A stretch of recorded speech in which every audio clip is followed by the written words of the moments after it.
undefined.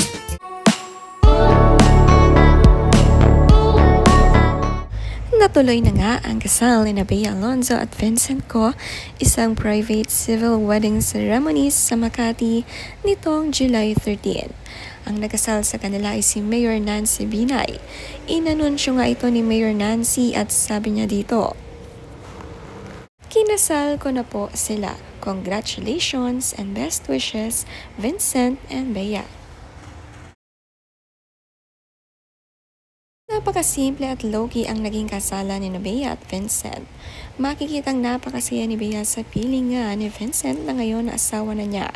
Ang ganda rin naman ng kanyang wedding ring.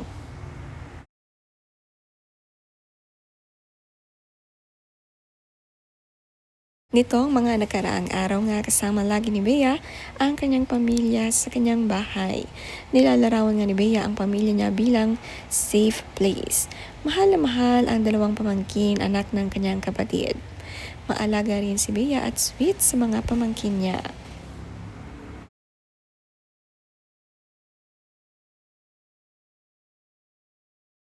Palagi nga niyang namimiss ang dalawang ito at kapag nakikita siya ay nilalapitan agad ang kanilang tita Bea.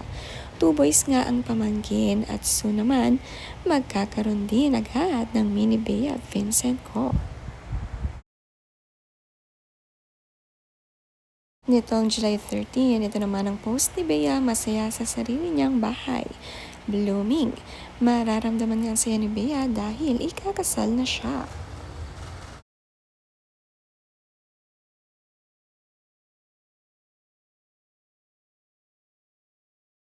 Kaya naman pala sunod-sunod din ang balik sa beauty salon, nagpaayos pa ng hair para sa wedding day pala nila ni Vincent. Nagpaayos din ng kuko itong si Bea kay Mims Q, ang best friend ni Elena Darna. The best nga siya mag-nail art.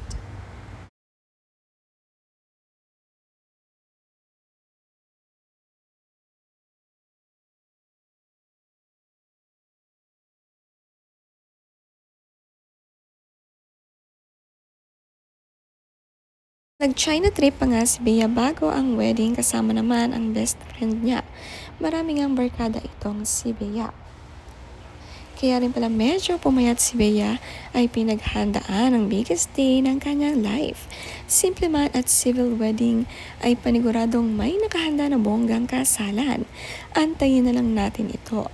For now, enjoy muna ang first days of the marriage.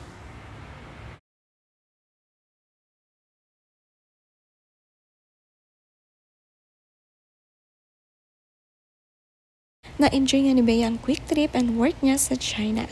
Masasarap nga raw ang pagkain dito, sabi nga niya sa post. Dim sum and then some. A quick work and holiday trip in China with a lot of good food in between.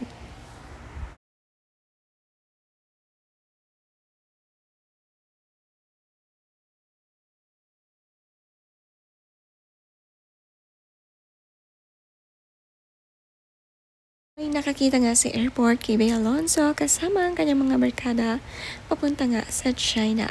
Abalang-abala sa kanilang mga luggage. Gamit ni Bea ang sariling luggage brand niya na Bash. Simple lang din manamit si Bea. Marami ngang alam na fashion. Independent, kaya mag-travel alone at mga kaibigan. Madalas nga trabaho ang pinupuntahan sa ibang bansa pero nakakapag-enjoy pa rin sila.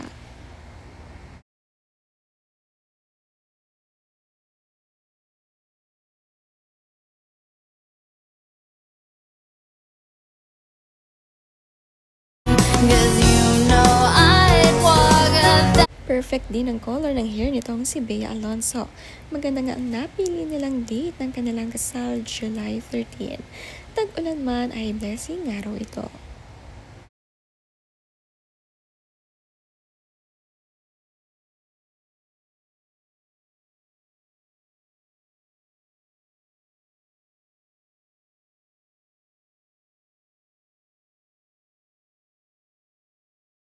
Busy sa mga sunod-sunod na taping na pagsasabay ang pagkakabisa ng mga lines sa taping, pag-aasikaso ng kanyang mga business sa Pilipinas at sa labas ng bansa, at naisabay din ang preparasyon ng kanyang kasal with Vincent Ko. Nagulat nga ang karamihan sa naganap na kasalan nila.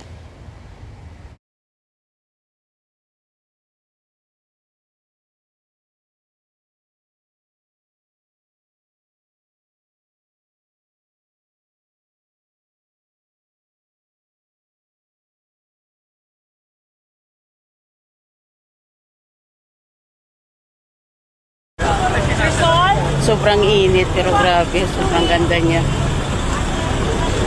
Yan siya. Oh. Yan, si Bea Alonso. Naisisingit naman nila sa kanilang taping at nakakapagsayaw bandingan nga sina Tart, Bea at Tom. Pampasaya at nakaka-enjoy ng kanilang taping. Tawang-tawa nga si Bea sa dulo sa ginawa nilang apat.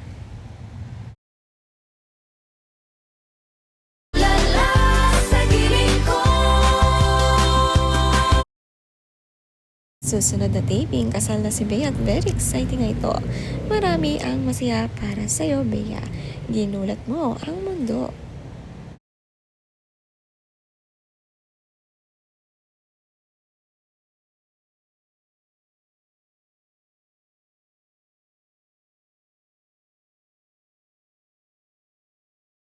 Ipinakita naman ni Bea ang mga nagustuhan niyang pagkain sa China kasama ang kanyang nag-iisang best friend. Sila nga ay nag-spa rito at nag-buffet. Sabi nga niya sa caption, China Diaries, work hard, spa harder.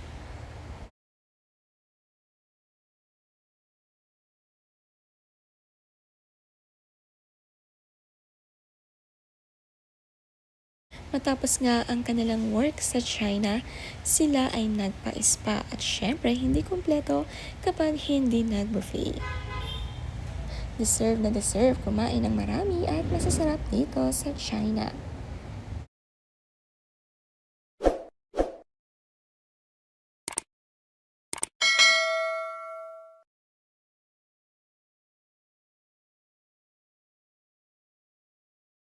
You found me in time, and I'm so glad.